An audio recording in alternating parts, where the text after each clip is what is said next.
Assalamualaikum warahmatullahi wabarakatuh. Salam sejahtera bagi kita semua. Shalom, Om Swastiastu, Namo Buddhaya, salam kebajikan, Horas. Halo kawan pajak, gimana nih kabarnya hari ini? Mudah-mudahan dalam keadaan sehat walafiat ya. Senang sekali bertemu dengan kawan pajak dalam podcast PP 030, cerdas, patuh, peduli, kontribusi.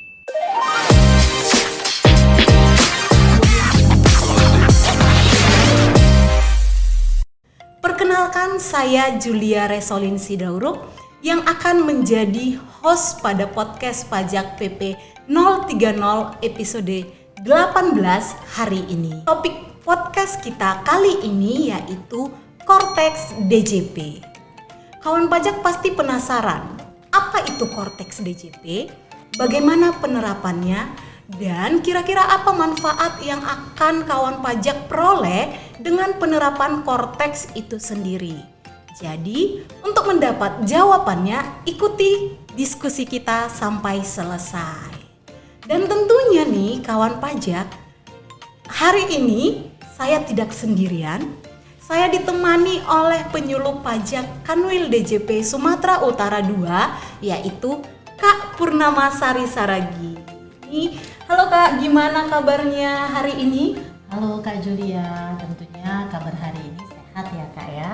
Dan hai, halo kawan pajak juga. Semoga kawan pajak juga pada hari ini dalam keadaan sehat dan tentunya bersemangat ya, sama dengan kita yang penuh semangat untuk sharing terkait Cortex DJP pada hari ini. Baik nih Kak, sebelum masuk ke pertanyaan pembuka Kak, izinkan kami Kanwil DJP Sumatera Utara 2 memberikan apresiasi nih Kak buat kawan pajak kita terlebih dahulu. Kami Kanwil DJP Sumatera Utara 2 mengucapkan terima kasih sebesar-besarnya kepada kawan pajak yang telah melaksanakan kewajiban pembayaran pajak penghasilan dan pelaporan SPT tahunan pajak penghasilan orang pribadi dan SPT tahunan pajak penghasilan badan. Nah, sebagai pertanyaan pembuka diskusi kita pada podcast episode 18 kali ini Kak, apa sih Cortex DJP itu Kak? Cortex DJP merupakan pembaharuan sistem administrasi perpajakan yang merupakan proyek rancang ulang proses bisnis administrasi perpajakan yang dilakukan oleh Direktorat Jenderal Pajak. Nah, di sini Direktorat Jenderal Pajak melakukan pembangunan sistem administrasi informasi perpajakan yang berbasis commercial of the sale. Nah, di mana di sini kita melakukan pembenahan basis data perpajakan wajib pajak sehingga menghasilkan sistem administrasi perpajakan yang terintegrasi dapat memberikan layanan perpajakan yang mudah, andal, terintegrasi, akurat dan pasti. Kita menyingkatnya dengan sebutan mantap. Berarti dengan adanya Cortex DJP ini Kak, tentunya nanti layanan perpajakan yang akan diterima oleh wajib pajak itu menjadi lebih baik dan lebih modern ke depannya. Benar sekali Kak. Nah, untuk kita nih sebagai wajib pajak, manfaat apa yang akan diperoleh wajib pajak Kak dengan adanya Cortex DJP ini Kak? Nah, tentunya kita sudah mempersiapkan ya, Direktorat Jenderal Pajak sudah mempersiapkan dan sedang melakukan perubahan-perubahan ya, sedang melakukan pengupdatean data ya.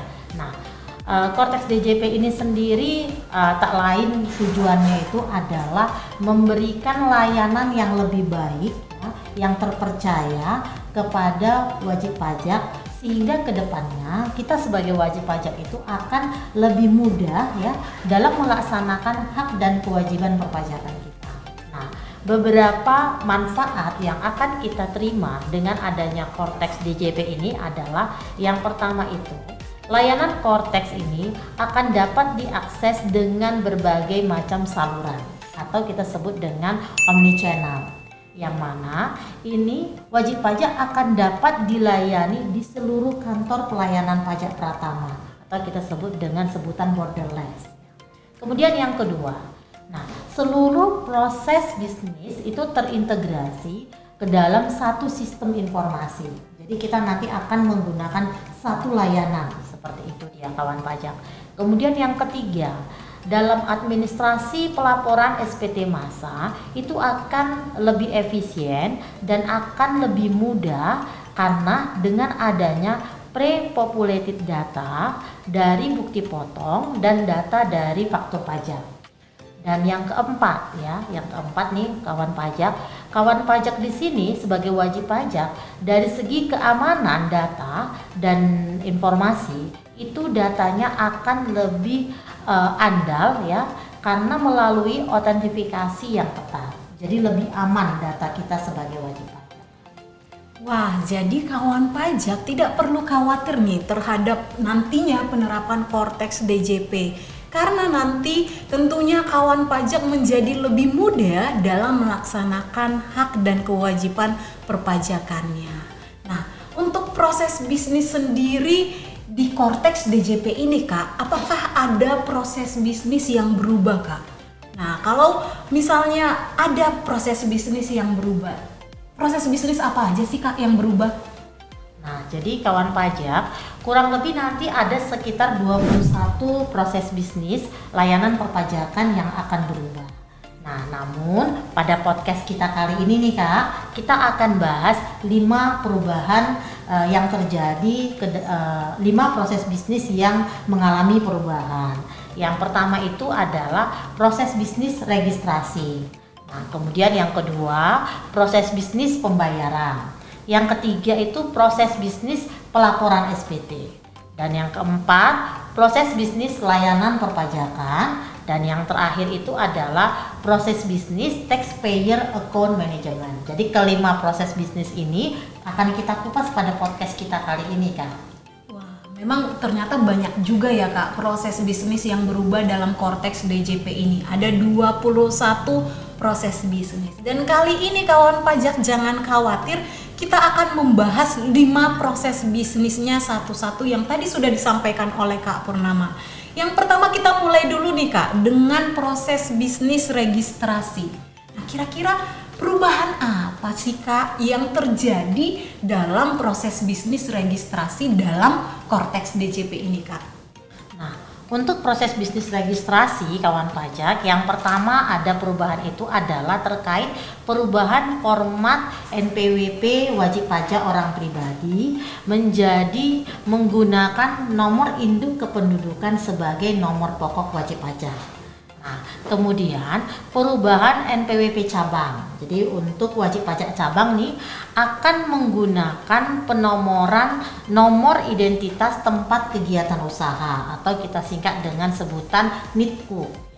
Nah, di mana NITKU ini itu diberikan untuk tempat kegiatan usaha wajib pajak yang terpisah dari tempat tinggalnya atau dari tempat kedudukan wajib pajak.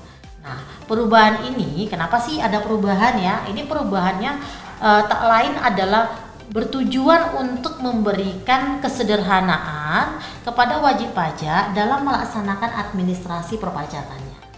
Nah, kemudian jadi karena tadi kan Cortex ini akan mulai launching, akan mulai digunakan itu sejak 1 Juli 2024.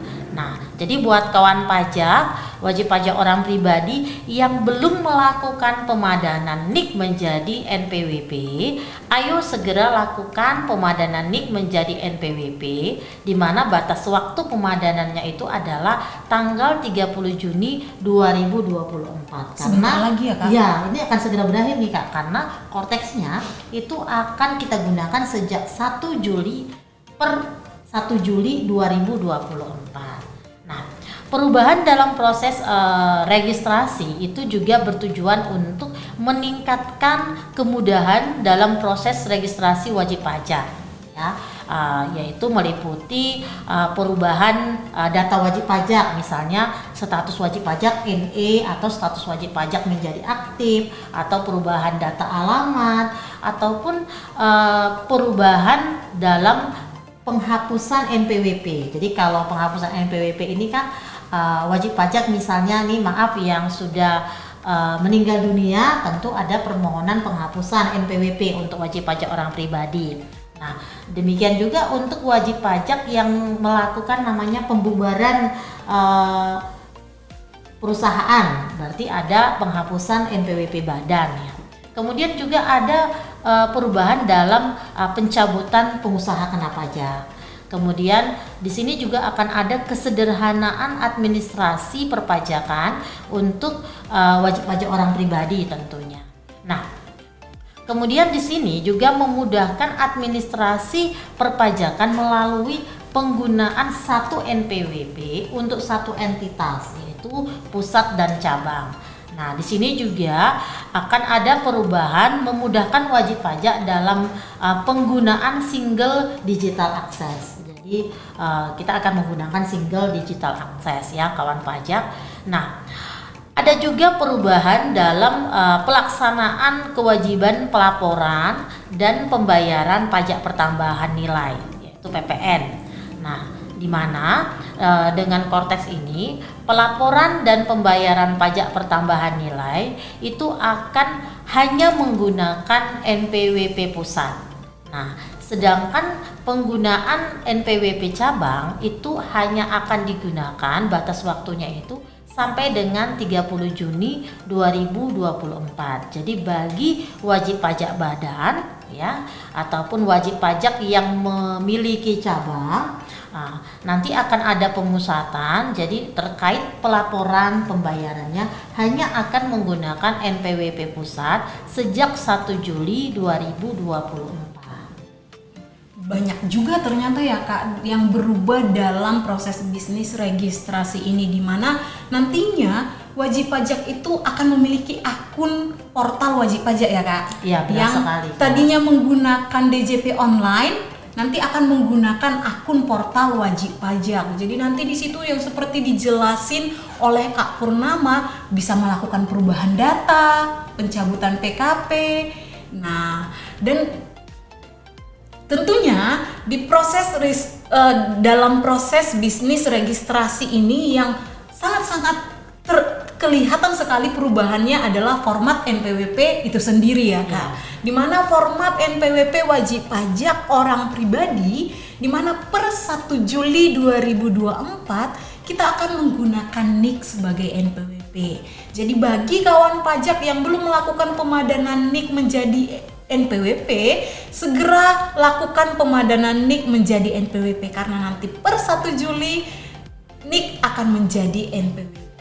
Terus kita lanjut nih Kak ke proses bisnis yang kedua, yaitu proses bisnis pembayaran. Itu apa saja perubahan yang terjadi dalam proses bisnis pembayaran Kak? Nah, dalam proses bisnis pembayaran nih ya kawan pajak, ini akan ada akun ya yang menggembirakan, sangat menggembirakan kepada wajib pajak. Sesuatu yang baru sekali berarti baru ya Kak? Sekali ya, benar sekali nih Kak. Karena nanti akan ada akun di mana wajib pajak itu dapat menggunakan satu akun, satu jenis pajak untuk pembayaran beberapa jenis pajak.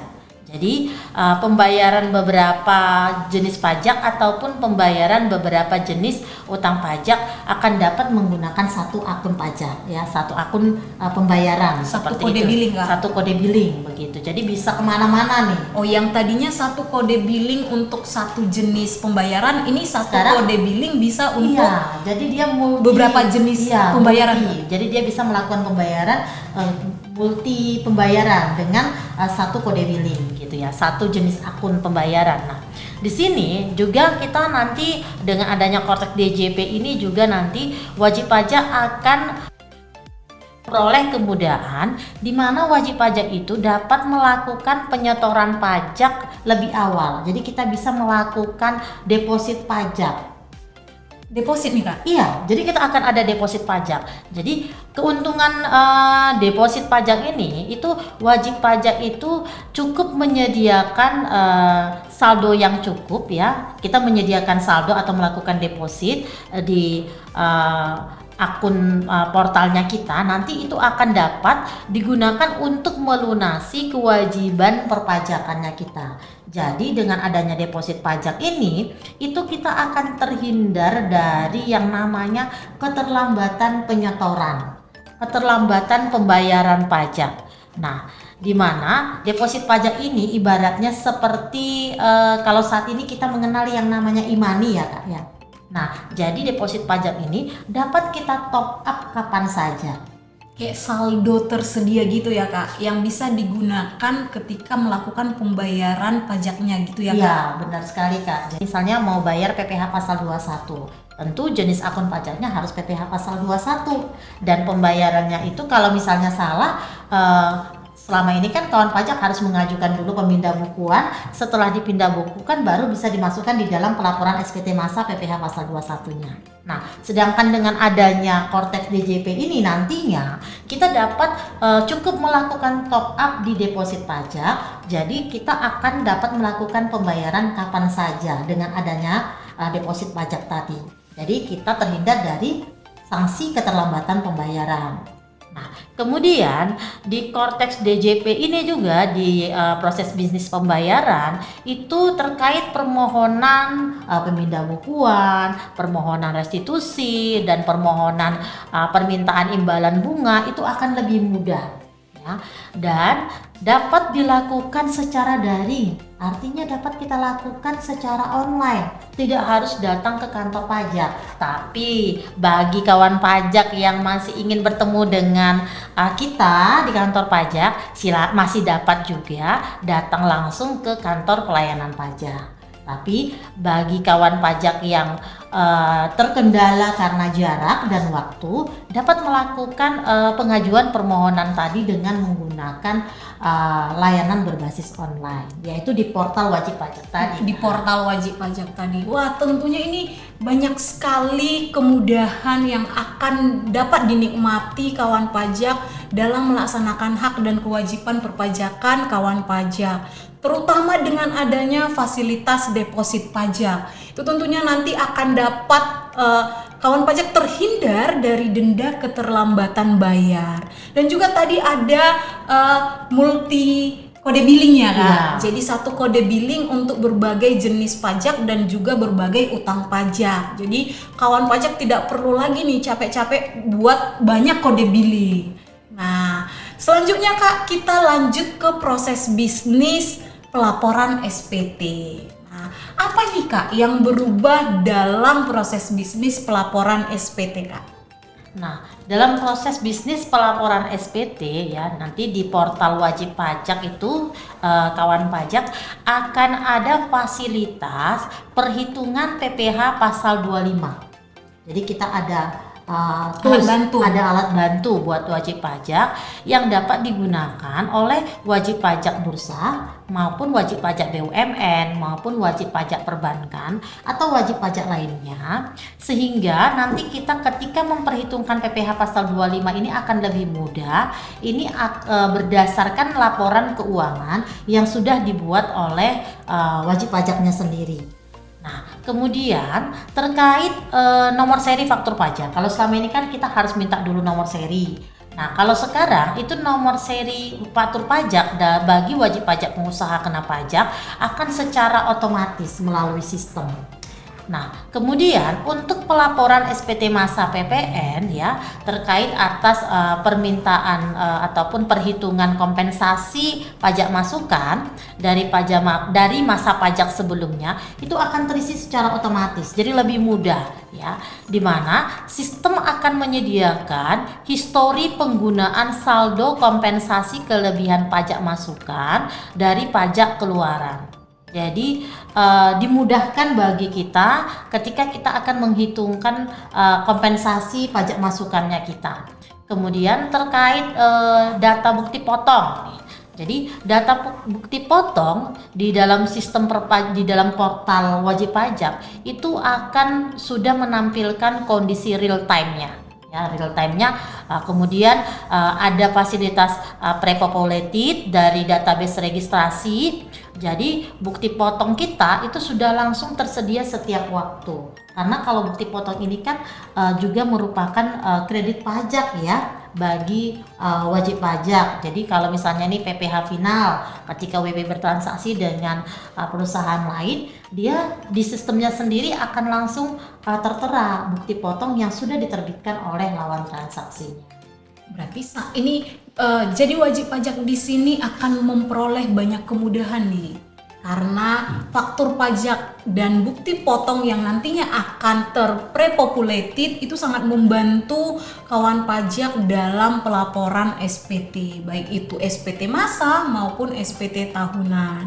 Dan juga ini tadi sempat saya yang sangat terbantu itu mungkin buat kawan pajak, yaitu nomor seri faktur pajak ya Kak, dengan tergenerate by system. Jadi kawan pajak tidak perlu lagi nih minta nomor seri ke KPP, terus nanti di akhir tahun harus direkapin berapa nomor seri faktur pajak yang digunakan. Awal tahun mesti balikin dulu baru boleh melakukan permohonannya. Dengan adanya perubahan dalam proses bisnis pelaporan SPT ini akan memberikan kemudahan kepada kawan pajak dalam melaksanakan kewajiban pelaporan SPT, baik SPT masa maupun SPT tahunan. Nah, selanjutnya kita lanjut ke proses bisnis layanan perpajakan.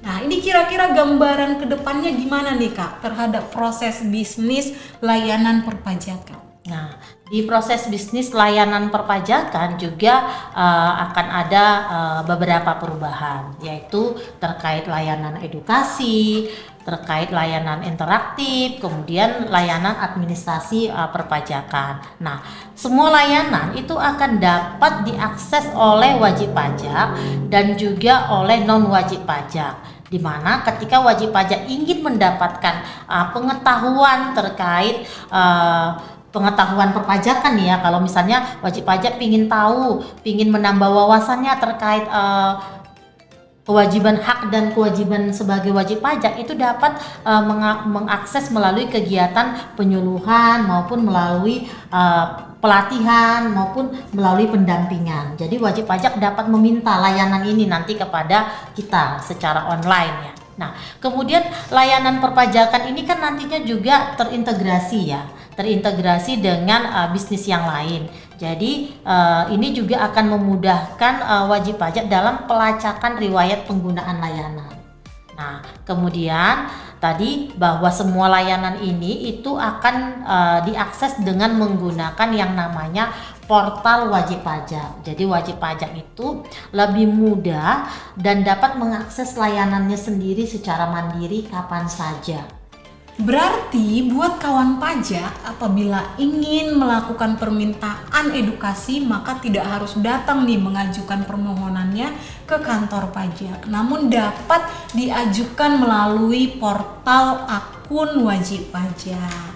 Nah, sebagai pertanyaan penutup diskusi kita hari ini Kak, kita lanjut ke proses bisnis yang terakhir, 5 dari 21 proses bisnis, yaitu proses bisnis taxpayer account management.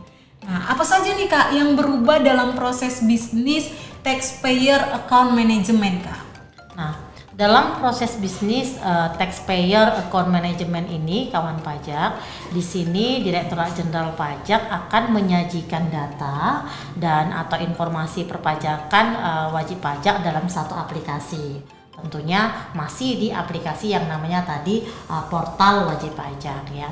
Nah, di sini kita juga akan memberikan informasi perpajakan yang relevan dan dapat diakses oleh kita sebagai wajib pajak itu dengan mudah. Jadi wajib pajak dapat informasi yang relevan, yang update, melakukan pengaksesan informasi perpajakannya juga dengan mudah.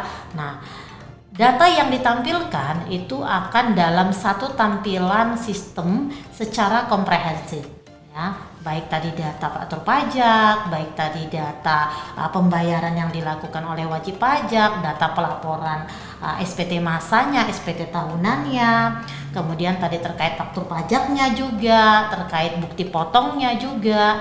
Nah, di sini juga akan Direktorat Jenderal Pajak itu akan menyediakan fitur buku besar yang memuat catatan transaksi untuk setiap wajib pajak, yaitu kewajiban perpajakannya, kemudian juga terkait hak wajib pajaknya ada di fitur buku besar ini, dan akan disajikan dalam bentuk debit dan kredit. Jadi semua data transaksi wajib pajak itu akan tersedia di portal wajib pajak dengan layanan Cortex DJP ini nantinya. Baik, jadi dapat kita simpulkan nih kawan pajak bahwasannya semua perubahan yang terjadi dalam pelaksanaan Cortex DJP ini bertujuan untuk meningkatkan layanan perpajakan yang lebih baik kepada wajib pajak dengan memberikan layanan perpajakan yang lebih mudah, andal, terintegrasi, akurat, dan pasti. Demikian diskusi kita terkait dengan Cortex DJP. Nah, sebelum menutup podcast PP 030 episode 18 ini Kak, ini kira-kira ada pesan yang ingin disampaikan nggak buat kawan pajak? Nah, kawan pajak, kami mengingatkan kembali buat kawan pajak, kami membutuhkan dukungan kawan pajak dalam pelaksanaan Cortex DJP ini. Yaitu dengan cara bagi kawan pajak yang belum melakukan pemadanan NIK menjadi NPWP, ayo segera lakukan pemadanan NIK menjadi NPWP melalui laman www.pajak.go.id. Demikian podcast pajak PP 030 kita hari ini.